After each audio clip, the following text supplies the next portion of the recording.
सामने आप स्क्रीन पर देखिएगा, उसमें कुछ बातें लिखी हैं जिसे हम पढ़ेंगे। इसमें लिखा है कि हमारी आत्मिकता का अधिकतम प्रयास हमें बहुमूल्य स्थान पर रखता है। लूका 5 वचन 18 और 19। सभी लोग बोलिए हमारे साथ, हमारी आत्मिकता का अधिकतम प्रयास। आप इतना समझ पा रहे हैं? बोलो, हमारी आत्मिकता का अधिकतम प्रयास हमें बहुमूल्य स्थान पर, आशीषों के स्थान पर रखता है। हमारी आत्मिकता का अधिकतम प्रयास। आमीन। आप एक प्रयास में हैं। पड़ोसी को बोलो, आप प्रयास में हैं। अधिकतम या तो कोई कम, पर यहां पे लिखा है कि हमारी आत्मिकता का अधिकतम प्रयास, हमारी आत्मिकता का अधिकतम प्रयास हमें बहुमूल्य स्थान पर रखता है। आमीन। अब आपको आज इन बातों को समझना है। आप चर्च आते हैं, ये आपका प्रयास है। आप उसकी महिमा करते हैं, ये आपका प्रयास है। आप उसके सामने बैठकर प्रार्थना करते हैं, ये आपका प्रयास है। आप फास्टिंग रहते हैं, उपवास रखते हैं, ये आपका प्रयास है। ये सारी चीजें आत्मिकता का एक प्रयास कहा जाता है। आत्मिकता का उस आत्मा की ओर बढ़ने का एक प्रयास है। जब आप अपने घर से इधर आकर बैठे, आप एक प्रयास करके इधर आके बैठे। आपने प्रयत्न किया या प्रयास किया। और हम आगे इस आयत को पढ़ना शुरू करेंगे। हमारे साथ आप पढ़िएगा लूका 5 अध्याय, और जल्दी से वहां पर 17 से लेकर के हम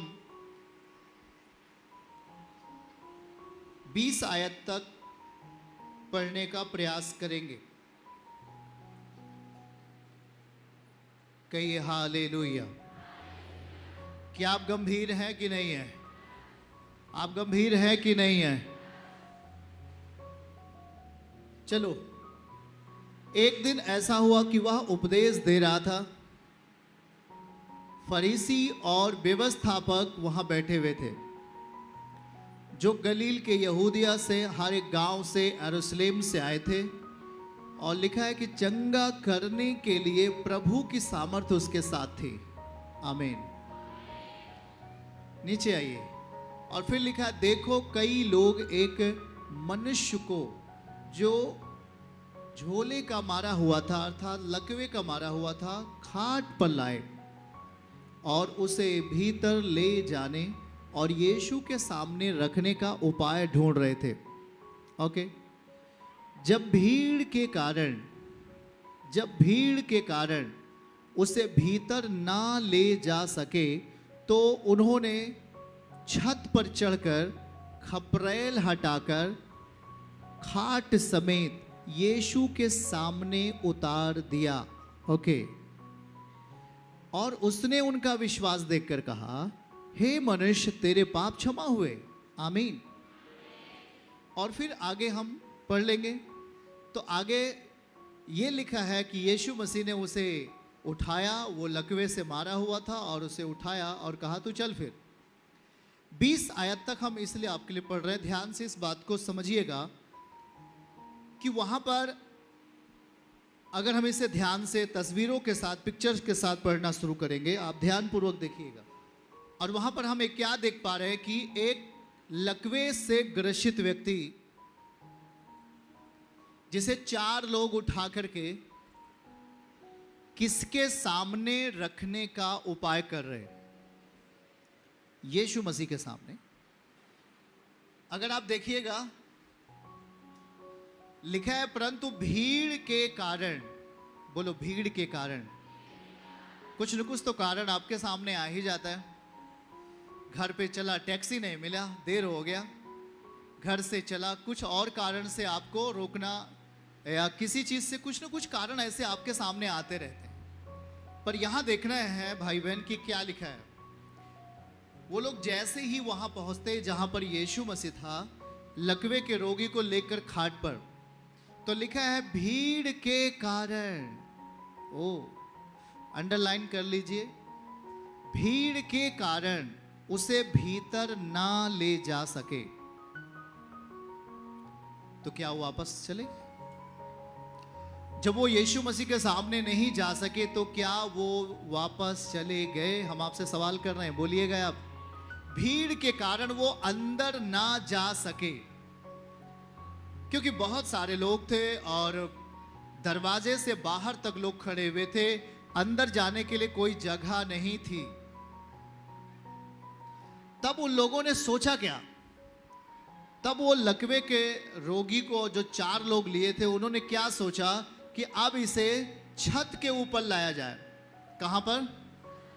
छत के ऊपर लाया जाए और खपरेल हटा करके खाट समेत यीशु के सामने उतार दिया। आमीन।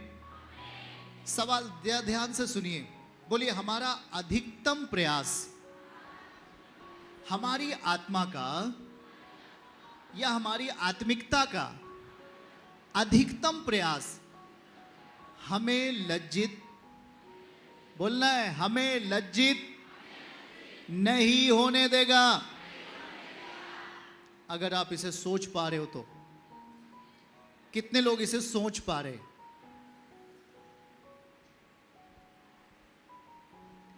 हमारी आत्मिकता का अधिकतम प्रयास हमें लज्जित नहीं होने देगा।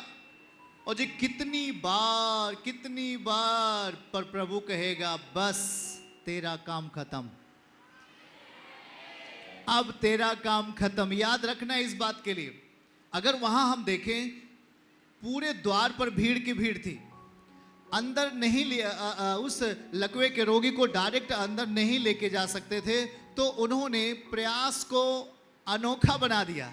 अरे वाह प्रभु, प्रयास को क्या कर दिया? अनोखा बना दिया। वो प्रयास जो उन्होंने किया, शायद अगर वो भीड़ को देखते और कहते ओ जी चलो अब काम नहीं होगा, क्योंकि बहुत ज़्यादा भीड़ है और यीशु भी मिल नहीं पाएंगे, अब मुश्किल है उनसे मिल पाना। लेकिन जरा याद रखो आप लोग, अधिकतम प्रयास, पड़ोसी को बोलो अधिकतम प्रयास। शायद आपका कोई आज काम रहा होगा, आपका घर का काम बहुमूल्य रहा होगा, या कोई और काम आपके सामने आ पड़ा होगा, लेकिन आपने कहा नहीं मुझे तो चर्च के लिए जाना ही है। आपने अधिकतम प्रयास किया है, और जब आपने अधिकतम प्रयास किया है तो आप अधिकतम आशीषों के लिए रख दिए जाओगे यीशु के नाम में। समझ में आ रहा है क्या आपको? अब देखो जरा ध्यान से कि वो लोग अंदर नहीं ले जा सकते, पर उन्होंने अपनी आत्मिकता का अधिकतम प्रयास किया। ये नहीं कहा अरे जी छोड़ो मेरे पास तो विश्वास है, आओ चलो हम वापस। नहीं, क्या भीड़ के कारण वो वापस हुए? क्या वो उस भीड़ के कारण उस लकवे के रोगी को लेकर वापस हुए? उन्होंने कौन सा प्रयास किया? आप उसको सही शब्दों में बोलिए, अधिकतम, आत्मिकता का अधिकतम प्रयास।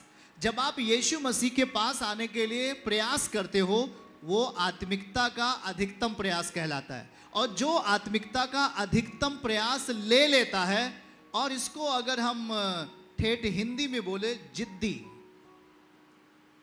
आत्मिकता का जिद्दी या आत्मिक जिद्द वाला व्यक्ति, मुझे सेवा में जाना है तो जाना है, मुझे प्रार्थना में जाना है तो जाना है, मुझे जाना है तो जाना है। और जब आप ऐसा एक जिद्द रखते हो अपनी आत्मिकता में, वो आपको ऊंचा करने वाला है। बाइबल कहती है उग्र व्यक्ति धन को नहीं खोएगा। जो उग्र व्यक्ति होगा वो पैसा नहीं खोता, पैसा बटोरता है। जरा ध्यान से सुनिए। परंतु जो भोला व्यक्ति है वो ठोकर खाता है। आज यहां पर 4 लोग जिस लकवे के रोगी को लेके जा रहे, वे चाहते तो वापस आ सकते थे, वे चाहते तो ये बोल के वापस आते, बस हो गया जी, वहां बहुत भीड़ है, कौन जाए, वहां यीशु मिल नहीं पाएंगे, अब चलो वापस निकल चलते हैं। लेकिन उन लोगों ने क्या किया? आत्मिकता का एक अधिकतम प्रयास, जहां पर उस लकवे के रोगी को एक नई जिंदगी दिया कि नहीं दिया? और यीशु मसीह ने कहा कि उठ और तू चल फिर, उठ और तू चल फिर। ये दशा तब आई जब आपने जिद किया, मुझे यीशु के सामने जाना है तो जाना है। आलसपन को आपने लात मारकर बाहर किया, बोला मुझे यीशु के सामने जाना है तो जाना है। ये आपका आत्मिकता का अधिकतम प्रयास है, जो आपके कामों को सफल करने जा रहा है यीशु मसीह के नाम में। आपको ऊंचा करेगा, आमीन बोले आप। नीचा नहीं, आपको ऊंचा करेगा। ये आपका प्रयास शैतान को लज्जित करेगा यीशु मसीह के नाम में। Hallelujah, hallelujah. क्या बातों को समझ पा रहे हैं आप लोग? अब हम जिस आत्मा को फॉलो कर रहे हैं वो एक परम प्रधान का आत्मा है, आमीन। वो एक शक्तिशाली आत्मा है, वो एक परम प्रधान का आत्मा है, जो हमारे जीवनों को एक सिस्टम में लेके चलता है। अब जरा आप याद रखिए, वहां पर यह लिखा है कि लकवे के रोगी को प्रभु के सामने रखने का उपाय ढूंढ रहे थे। बोलिए उपाय, फिर से बोलो उपाय। आप जानते हैं कि आपको यह लगातार उपाय ढूंढना है कि मैं प्रभु के सामने कैसे जाऊं। आप अगर एक बार आते हैं, शायद आप फेल होते हैं, आप चिंता नहीं करें, मसीह कभी फेल नहीं होता। आपके अंदर जो विश्वास बलवंत हो रहा है वो कभी फेल। बाइबल कहती है कि बढ़ो, आत्मा में फलो, आत्मा में शक्तिशाली बनो। मतलब बनना एक दिन की बात नहीं है, बनना है, ये एक अभ्यास होगा हमारे लिए, आमीन। आप इधर आकर बैठे हैं, आपके जीवन के लिए जो भी चीजें चाहिए आप उसके निकट जा रहे हो। आपके जीवन में जो चीज रुका हुआ है उसे पूर्ण दशा में लाना है, ऐसा आपका एक प्रयास है। आपकी बेटी के लिए कोई समस्या है, उसे चंगाई पाना है, ऐसा आपका प्रयास है। आपके परिवार के लोगों में किसी न किसी को कुछ प्रॉब्लम है, समस्या है, या खुद को है, आप उस आत्मिकता के बल में बढ़ने का जो प्रयास कर रहे हो वो आपको वहां तक लेके जा रहा है जहां तक आपकी हर चीजें मिल जाएंगी, आमीन। देखिए, एक बात हमारे बीच में देखना है कि वहां पर अगर हम उस व्यक्ति को देखें तो उसने तो वचन सुना नहीं, उसने कोई वचन नहीं सुना, पर लकवे के रोगी को किसके सामने उतारा, किसके सामने उतारने का उपाय किया। फिर से बात करेंगे, किसके सामने। और क्या मैं आपसे पूछूं, उस लकवे के रोगी ने वचन सुना था क्या? लेकिन वो किसके सामने उतारा, ये सबसे बड़ी चीज है। अगर आप यीशु मसीह के सामने उतरे तो आप वचन के साथ उतर रहे, वचन के सामने उतर रहे। और जब आप यीशु मसीह के सामने उतरते, मतलब बैठते और उसकी बातों को सुनते, आप सेम वापस नहीं जाने वाले, यीशु के नाम है। वो आपकी जिंदगी में पहला काम आपके पापों की क्षमा दिया कि नहीं दिया? उसने पहला कहा तेरे पाप क्षमा हुए, आमीन। चलिए 18-19 फिर से देख लेते हैं। फिर से वहां लिखा है, जब भीड़ के कारण वो उसे भीतर ना ले जा सके, भीड़ के कारण। क्या वो वापस चले गए? क्या वो वापस चले गए? पर आप में से बहुत सारे लोग वापस चले जाते हैं। जब भीड़ के कारण उसे भीतर ना ले जा सके तो उसे छत पर चढ़कर उस खपरेल हटाकर उसे खाट समेत यीशु के सामने उतार दिया, आमीन। और फिर 20 का ये वचन देखिए क्या लिखा है। लिखा वहां पर, उनका विश्वास देखकर, वाह, उनका विश्वास देखकर,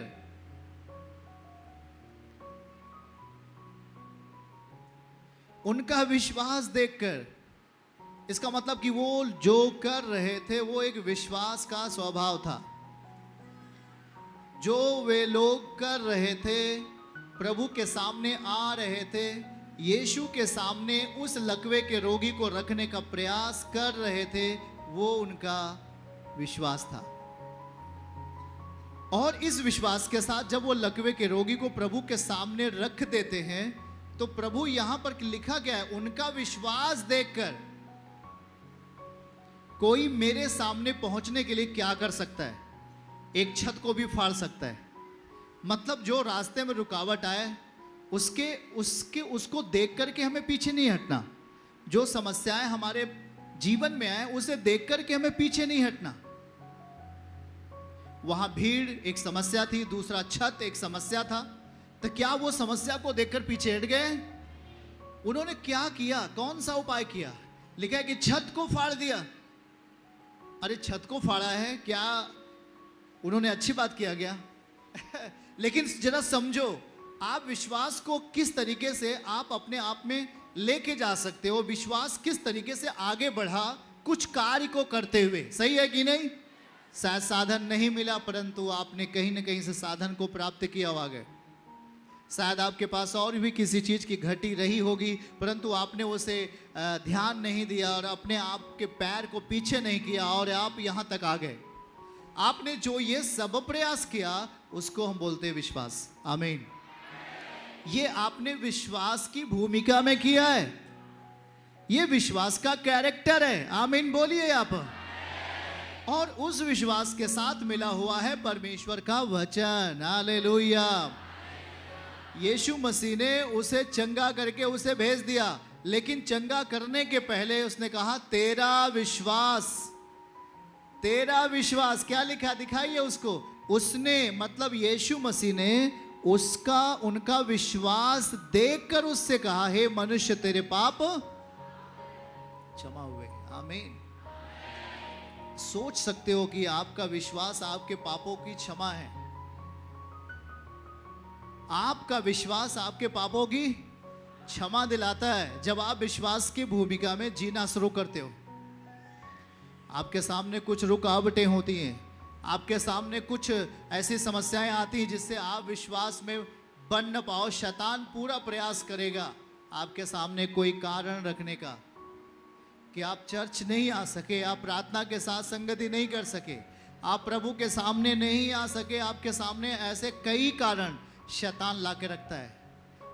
पर बोलो, पर जो गया आत्मिकता के बल में वो बड़ा रिजल्ट देखने वाला है। चर्च की सभी प्रार्थनाओं को और परमेश्वर के दास के द्वारा टीचिंग सुनने के लिए और अपडेट्स को जानने के लिए हमारे इस चैनल को सब्सक्राइब करें और साथ में बेल आइकन को जरूर दबाएं ताकि जब भी लाइव प्रार्थना हो तो सबसे पहले आप देख सकें।